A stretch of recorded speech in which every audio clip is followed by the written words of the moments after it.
শিলিগুড়ি মিত্র সম্মেলনের দুর্গাপুজো ৯৯তম বর্ষে শতবর্ষের দোরগোড়ায় ঐতিহ্যের আয়োজন।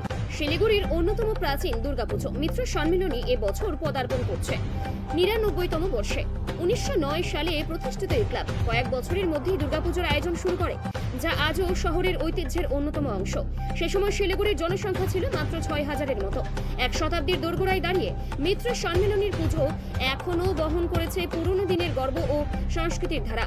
এবারের পুজোর বিশেষ আকর্ষণ নাট মন্দির থেমে নির্মিত মণ্ডপ, যা সাজানো হবে টেরাকোটা শিল্পের নিখুঁত কারুকার্যে। বাংলার প্রাচীন স্থাপত্যে টেরাকোটার ব্যবহার একসময় ছিল শিল্পের অনন্য নিদর্শন, তবে সময়ের সাথে সাথে তা ক্রমশ বিলুপ্ত প্রায়। সেই হারিয়ে যাওয়া শিল্পকে নতুন প্রজন্মের সামনে তুলে ধরতে মিত্র সম্মেলনের এই উদ্যোগ। তবে এখানে নেই কোনো জাঁকজমকপূর্ণ উদ্বোধনী অনুষ্ঠান।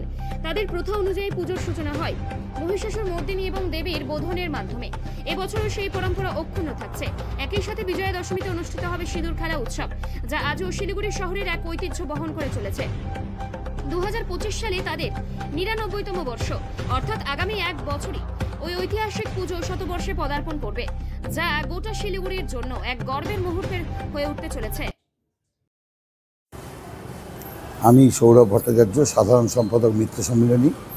আমার সঙ্গে আছে আমাদের নাট্য সম্পাদক অংশুমান ভট্টাচার্য এবং আমাদের সদস্য কাজল গুহ। আমরা এবার ৯৯তম বর্ষে পদার্পণ করলাম। শহর শিলিগুড়ির প্রাচীনতম পুজো হিসাবে মিত্র সম্মেলনী গণ্য হয়, কারণ ৯৯ বছর ধরে আমরা এই পুজো করে আসছি। কিন্তু আমাদের ক্লাবের প্রতিষ্ঠা হয়েছিল ১৯০৯ সালে, আরও ১১৭ বছর আগে। কিন্তু দুর্গাপুজো শুরু হয় ১৯২৭ সালে।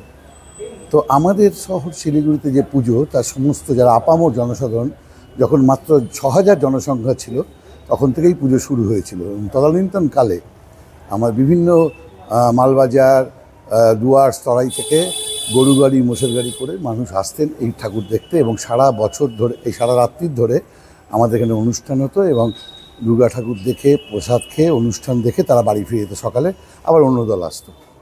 গত বছর থেকে আমরা একটা চেষ্টা করছি যাতে এই পুজোটা ১০০ বছরে যা এগোচ্ছে, একটু আধুনিক মেলবন্ধন ঘটাচ্ছে আধুনিক প্রজন্মের যাতে। কারণ তার জন্য আমরা আমাদের নাট মন্দিরকে সমস্ত নিয়ম নিষ্ঠা সাবিকেনার ঐতিহ্য ধরে রেখে আমরা সুসজ্জায় সজ্জিত করছি, আর আলোকসজ্জাও কিছু বন্দোবস্ত করছি যাতে আধুনিক প্রজন্মের বা কচিকাঁচা বাচ্চারা এসে এখানে আনন্দ উপভোগ করতে পারে।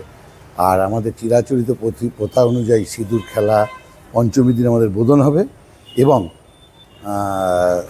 দশমী দুপুরবেলা আমাদের বিসর্জন হবে। কিন্তু আপনাদের মাধ্যমে একটা কথাই বলা, যেহেতু আগামী বছর ১০০ বছর এবং প্রথম ১০০ বছরে পদার্পণ করছে কোনো পুজো, সেই জন্য শহর শিলিগুড়ির যত মানুষ আছেন, চিন্তক, প্রশাসক এবং আমাদের নাগরিক, মহানাগরিক, প্রাক্তন মহানাগরিক যারা ছিলেন, এবং শহর শিলিগুড়ির বিশিষ্ট ব্যবসায়ীরা সবাই যাতে আমাদের সঙ্গে আসেন, সাংবাদিকরাও সবাই যাতে আসেন শিলিগুড়ি শহরে এই পুজোটাকে নিজের শহর শিলিগুড়ির পুজো হিসাবে ১০০ বছর হয়, সেই শেষটায় আমরা ব্রতী হচ্ছি।